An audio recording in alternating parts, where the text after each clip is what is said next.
some trouble. G'day, legends. Time for a bit of Jim Does SuperCoach with your mate Jimmy from NBA Straya here, talking NBA Supercoach ahead of Week 19. Week 18, what a week it was. That was pretty good. There's a lot going on. We've got some injury minefields to sort of skip through, but we did get a lot of players back, so we'll get to that in a second. Very quick show today for this week because I've been down the beach with the fam. Traffic was chaos trying to get back into Melbourne. The long weekend, it threw everyone for a bit of a loop, obviously. And we're going to tape our new AFL show tonight, so I'm trying to get that done before I do this. It's all chaos. It's all happening. So what we're going to do is talk about how Week 18 went, any sort of standout performers, how we did, our trade targets for Week 19, the schedule, maybe one or two cash cows, and that'll be right. So, Week 18, how did you go? I had a much, much better week versus last week, which was just a disaster, with all the different injuries that were copping me and a little bit of load management. I ended up with an 1177, so 1,177. That ranked me top 2%, so that's good. That actually got my overall rank back up 53 spots after dropping like 208 last week or whatever. So I'm back up to 615. So one of those things when we've got 5 weeks of NBA Supercoach left. 5 weeks, that's it, right? So I think we're going to be looking at as many pods as we possibly can, or at least just maxing out our primos on court, seeing what we can do. So look, 615, I want to get this up back in the top 500, so we'll see how we go. But as always, proceed with caution. Check how many games your players have got, what you've got, who you're trading in, making sure that they're not injured, because the Supercoach platform is, it's not great for letting you know, this guy's probably going to miss a couple of games there. So the big news, obviously, is that Tyrese Maxey, a bloke who has 5 games on his Supercoach schedule this week, is out for at least 2 of them with a busted finger. So that sucks. That's brutal because I had him in my team. I figured that was just a lock and load coming out of this week. Cool, 5-game week for Maxey. Nope. Now we're going to scramble. He's priced at 17.4, so you can basically jump to pretty much whoever you want out of there. And the cool thing is, like in terms of like news that's bad, Tyrese Maxey going down is obviously one of them. Another good one though is that Giannis is back and already kind of flying, doesn't miss a beat. This is the thing with big fellas in Supercoach, right? Rebounds are forever, right? They're like diamonds. That's why the big fellas are just always scoring through the roof. You saw Wemby have a huge week this week. And I guess you also have Jason Tatum coming back, but on a minutes restriction, so I don't know about that one there, Boston fans, how you're all feeling about him. Cooper Flagg came back, but he's going to be missing games here and there as well with a bit more load management. Also, Dallas Suck and our tanking. Devin Booker came back last week, which is pretty handy if you manage to keep him. He's been very, very solid as well. And Denny Avdia came back as well, dealing with his back injury. So Portland have only got the 3 games this week, but one to keep in the mind for the week after. Other injuries, Embiid still was on the in the shelf. Dylan Brooks still on the shelf. Steph Curry on the shelf. The big one's obviously Maxey. It just stinks, right? So in terms of how we sort of deal with that, like Maxey's sprained finger. Jamal Murray was also day-to-day with like with an ankle injury. So he was like one of those guys where you look at the Denver schedule. They've got 4 games this week, 4 games the next week, right? That's what we all kept Joker. Murray, you're kind of like, I could probably bring him in, and boom, dealing with an ankle. Denver will probably be very conservative, is my guess, with Jamal Murray because they just need to be healthy come the playoffs. They don't really care about this week's worth of games like we might for Supercoach, but he's very, very, very good, very, very important. So if he misses a game or 2, you don't really want to be bringing him in, right? So we also had Giannis. So he came back. He also managed to sit out a game already this weekend. So that's kind of good because it means he might just keep playing through all this sort of stuff. But again, these tanking teams with their stars, like Cooper Flagg, like Giannis, it's very touch and go as to whether or not they're just going to keep playing their guys. So again, proceed with caution. Not so much about like, my player, how many games are they playing this week? It's like, are his team going to be incentivized to not play him in some of those games? Are they tanking? Just a little bit. Just saying, it's a bit weird. Anyway, outside of this, the big pods this week, I mean, the ones who actually scored very well this week in terms of the actual, players on the floor for everybody. there were some pretty good weeks. I mean, if you brought in Luka and you were still rolling out with the Luka backcourt, I couldn't get to him last week. He managed 143, so well done if you had him. I think that's like a big difference as to whether or not I've been able to jump up those standings a little bit more than the 50-odd that I did. If I had had Luka, walk out. But anyway, Wemby rips off 168. I had the captain on him, nailed that. Amen Thompson. He was an interesting one, right? Because Houston, with the 4-game week, I had Alpi Şengün, Amen Thompson, and KD on my team. Amen went off, 139. Love that. Kawhi, I also didn't have him. I was more leery of him being load managed a little bit. He rips off 131. Cat. Now, I did bring in Karl Anthony Towns last week. Very happy with his 129. He was super solid. Bit of a pod because he's only in 7.6% of teams. That's actually rising because they've got another 4-game week already. Paolo Banchero, 125 for him in the 4-game week. Very, very good. 15% owned. And obviously, as I mentioned, Desmond Bain, 105. Not bad too for a pod owned by 2% of us. It's an interesting one because I think with the pods this week, with the Maxey going down means that we're going to be scrambling and trying to figure out what we're going to do. But I'll tell you what, there's not too many big scoring pods out there, but we've got 1 or 2 names that I'm kind of interested in. So we'll get to the schedule and then talk some trade targets. In terms of any busts or anything, there wasn't too many crazy ones. VJ Edgecombe only managed the 8 because he's been dealing with an injury as well, missed a game. So he might stand to benefit a lot from the Maxey injury, so keep an eye on him. And also, just imagine if the Sixers hadn't traded away Jared McCain. Well, at least they sold high on him. Good job, Daryl Morey, brain genius. Anyway, Cade Cunningham also missed a game or 2 in there. He missed the game against Brooklyn. Detroit have suddenly lost like 4 on the trot. It's very worrisome. He had a bit of a stinker of a week. 59, so he's one of the bigger busts for me. And yeah, everybody else, like Jaylen Brown managed 76. I was always wary about the Brown run, and that was kind of why. It doesn't sort of seem like he gets to the very top end scoring of Supercoach, despite putting up very solid numbers. His efficiency, the turnovers, it's a little bit worrisome. SGA only had the 56 as well. Anyway, so the other pods that we're looking at this week, let's talk schedule. So, week 19, what do we got, Jim? Well, 5 games for Philly. That was awesome until Maxey goes out. Embiid, we don't know when he's going to be back and playing. And again, he won't play back-to-back, so probably not worth bringing him in. VJ, if you've got him, you could feel maybe pretty good about starting him on the court, possibly. Just checking, just saying. But otherwise, 4 games for Brooklyn, and we'll do the trade targets for each of these teams as we do it. Brooklyn, Michael Porter Jr. is the obvious standout candidate there, but in terms of if you know he's going to play every game, we don't. Right? Brooklyn are going to tank. I'd probably just steer clear. I'm just a little bit worried. It is an interesting swing, but if you could feel wildly confident he's going to play 4 games, good on you, because I don't.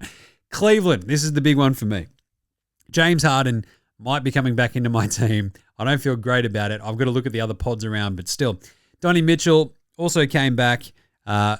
They do have a game, I think, again tomorrow, so it depends on whether or not he plays that as to whether he's actually going to play all 4. But, I mean, someone like Evan Mobley is a pretty interesting POD for one of the big man positions. Dallas, Cooper Flag comes back. Najee Marshall, I mean, Dallas are just absolutely queuing the rack time, so a bit janky for me. Denver, without Murray, it means a lot more Jokic. He's just locked into my team, into everybody's team. Detroit, Cade, a little bit dicey. Durant still had a pretty good week last week. Outside of that, they've lost Orsar Thompson. If you're looking maybe for a bit of a cash cow, this would have been when you're like, ooh, Jaden Ivey time. But unfortunately, like maybe my sweet baby Karis LeVert, I don't know. It's just like even Ron Holland isn't sort of like the sort of guy that you'd think about bringing in, because I just don't know if he's going to step up and he had like an eye injury anyway. So we'll see what Ron Holland does with Orsar being out. But Orsar would have been an interesting one to bring in, but here we are. Golden State, still no Steph, at least for like another couple of days. In terms of pods, Golden State get very interesting very quickly, right? Because in terms of like the players that they can sort of throw out there, Podziemski is really, really interesting, I guess, at an interesting price point as well, because their scorers this week, Pods actually led the Warriors in scoring, 68, not bad. Gui Santos is another one, 9.1 mil. Al Horford, D'Anthony Melton, Pat Spencer, whatever. But pods is one just to keep an eye on. He's ironically a bit of a pod. And the other thing is the Extreme Zinger Meal. That's right, the Extreme Zinger Meal. The Extreme Zinger Meal. He came back. He only scored 10, but one just to keep in the back of the old bonds. 0.4% owned at the moment. The Clippers, the obvious one there is Kawhi. Outside of that, Benny Mathurin is another one that I'm really, really keen on to. So he's been awesome and kind of still on board. Love me some Benny Mathurin.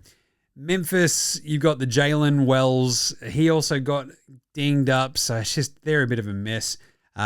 Milwaukee, you got 4 games this week. That's your Giannis. Thumbs up, off you go. If he's going to play all 4 games, you feel awesome about it. Minnesota, Ant-Man, Julius Randle, 2 very interesting names. Randle's probably the pod that I like the most this week, just because he's sort of this latent, oh God, he just scored 110 out of nowhere kind of guy. The Knicks, Josh Hart's probably the pod there. I've already got Brunson and Cat locked into my team. I'm probably not going to bring in Hart just because I've already been burnt. And they don't have the 4 games the following week. So then I'd have to trade out basically all 3 of them. Sacramento, Russell Westbrook had a triple-double. But other than that, I've still got Maxey Reynaud on my bench. The rest of that team, like Nate Clifford, still solid as your cash cow. But otherwise, yeesh. Toronto have got 4 this week. Scotty Barnes, still feel pretty good about that. But because they don't have 4 the following week, Scotty's just going to come in, do the 4, and then out again.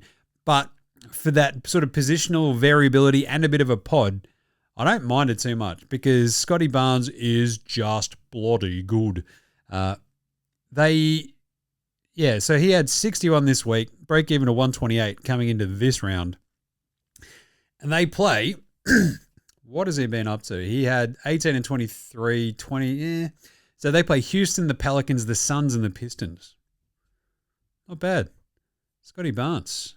He's owned by 7.9% of teams. Not bad there. Just saying. And Utah, Keontae George, idealistically, is awesome. The idealized version of Keontae George is great for Supercoach. Whether or not he actually plays, that's a big problem, you know? So that's Week 19's 4-game teams and the trade targets. Week 20, that's the thing you got to think about as well. There's 5 games for both Phoenix and Washington. Devin Booker, awesome. Will he play all 5? Probably, maybe. Just saying. Colin Gillespie, another one to keep an eye on. Grayson Allen, maybe. But I guess because they're going to be playing 3 games this week, 5 the following week, they do have an 8-game cycle across the next 2 rounds. Washington, all of them stink. Like Trae Young, I just don't care. Whatever. But in week 20, the other teams that still have 4 games that have 4 games this week, it's Brooklyn, it's Denver, it's the Warriors, the Clippers. Hello, Kawhi and Benny Mathurin, just saying. Memphis, Minnesota, hello, Ant-Man and Randall, and that's it. So there's only those 6 teams, I think, with the 4 games this week and next week. And then you got Phoenix and Washington with 8 across the 2 weeks, with 3 this week and 5 the following. So, bit of a strange one, right? So, with New Orleans have only got 2 this week as well, but they've got 4 the following week. But yeah, we're just saying. One other little cash cow, I've already hit on a couple there. Jabari Walker on Philly is probably an interesting one as well, for the simple idea that he had 62 already this week. Maxey goes out. He's going to play a lot more. Yabusele on the Bulls is also a solid one. He's just going to keep on playing and keep on, again, rebounds. Kuminga's out injured, missed this week. Hugo Gonzalez, a -3, but with Tatum back, who knows what the bench minutes are going to be like for a bunch of the Celtics. Jaden Ivey's got a break even of 1 for the Bulls, but again, didn't play this week. So you've got these strange mixes this point of the season with the cash cows that it's really, really difficult. I'm kind of just rolling in and out of my premiums on court and sort of just leaving my bench. I'm just trying to get 4 games into every single starter, and if I can't get 4, I want to have a top-end player playing their 3 games. Like this week, it's obviously Wemby. And then I've got a decision to make. Well, I'll get to that in a second. Otherwise, yeah, that's about it for your cash cows. Yeah. Anyway, so who are your favorite trade targets, Jim? Well, obviously Ant-Man, Giannis, and Kawhi Leonard. If they're not in your team, they're probably the best 3 this week. I'm probably going to get 2 of them. It's probably going to be Ant-Man. It's probably going to be Kawhi. Then the third one for me is a really interesting decision. The likes of James Harden for me. I think I can just slot him in. I've been burned by Harden. He had the the thumb on his other hand. He's still putting up really good assist numbers. The points, the efficiency is not quite there. So in terms of his actual Supercoach scoring, it's not been too crash hot. But I mean, in week 18, he only played against Detroit and then Boston. He had 13 and then 20. So with a 4-game week for Cleveland this week, maybe it's not a bad idea. But I still like Ty Jerome's an interesting one. He's one of my favorite pods. I think with Memphis sort of just cruising along, doing their thing. But again, load management. That's the only problem with Ty Jerome because he's dealing with that sort of the impact of that calf injury. Darius Garland is another one to keep an eye on for the Clippers. He's priced pretty nicely at 11.7 mil. They're going to work him very slowly back into the system there. But he's been very good. He has the ability to be very good. We haven't seen it just yet. But otherwise, I think Benny Mathurin might be my favorite pod out of all of these guys where you can sort of slot him in at 10.2 mil, and like he is just sort of, he's almost matchup, or maybe not almost matchup proof. He had 3 points against the Spurs the other day. But in between that, he had 17, 34, and 25. Just saying, Benny Mathurin, I got a bit of time for him. So he's my favorite, I reckon, pod trade target this week. If you don't have Cat, that's another good one. And Randall is probably the other one there. So I think for me, I'm probably going to trade out. Desmond Bain might be the one that cops it because I think Kevin Durant's ceiling is probably a little bit higher just on a game-to-game basis. I'm probably going to keep Amen Thompson in the team as well. So Şengün might be the one that cops it. But at the same time, Şengün's rebounding numbers, he's been pretty good, but I don't know. It's just a really sort of strange mix with the 3 Houston guys who all then play a 4-game round next week. So I kind of want to keep a bunch of them so I'm not burning through it all. But at the moment, to get 4 games out of most of my dudes, Maxey goes out, Ant-Man comes in, KD could go out for Kawhi, and then it might be either Şengün or Amen Thompson that goes out because I feel very confident in Wemby with his 3 games this week that he can still score through the roof. So away we go. So Benny Mathurin probably comes in for me or Randall. Not decided yet. We'll make the decision tomorrow, but they're probably the 2 leaders in the clubhouse right now. The C goes straight on to Jokic with the 4 games this week, and that's it. Like, it's just a lock and load. It's Jokic, right? I mean, if you want to get fancy, Karl Anthony Towns with the 4 games, maybe. Cade with the 4 games, maybe a bounce back.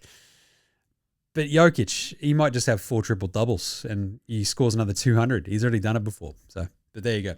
All right, there's your quick hitter for this week. Week 19 is ahead. It's going to be an absolute rip snorter, no doubt. So make sure you subscribe to Jim Does SuperCoach across all the channels. We've now got the Jim Does SuperCoach standalone YouTube as well. So I'll throw this on NBA Straya's YouTube as well as Jim Does SuperCoach. It'd be very good there. Pretty fun. Jump in the comments. Tell us how you're going with NBA Supercoach. We also have AFL Supercoach now rolling out as well. We did the team reveal. I realized that I'd left Matt Rowell in my team, which is pretty funny. But anyway, we'll talk out all that this week because AFL Supercoach actually kicks off this week. So go subscribe everywhere across all the socials. Get around NBA Straya as well. Get around Footy Unfilterated if you do love AFL. We launched that last week. Rate, review, star, subscribe across all your podcast apps as well, of course. It's 2026. If you don't know how to do that, what are you doing? It really does help. Rate, review, star, subscribe. Help your mate Jim out. There you go. Week 19 ahead. Here's to a big week in Supercoach. This is Jim Does SuperCoach. Happy Supercoaching.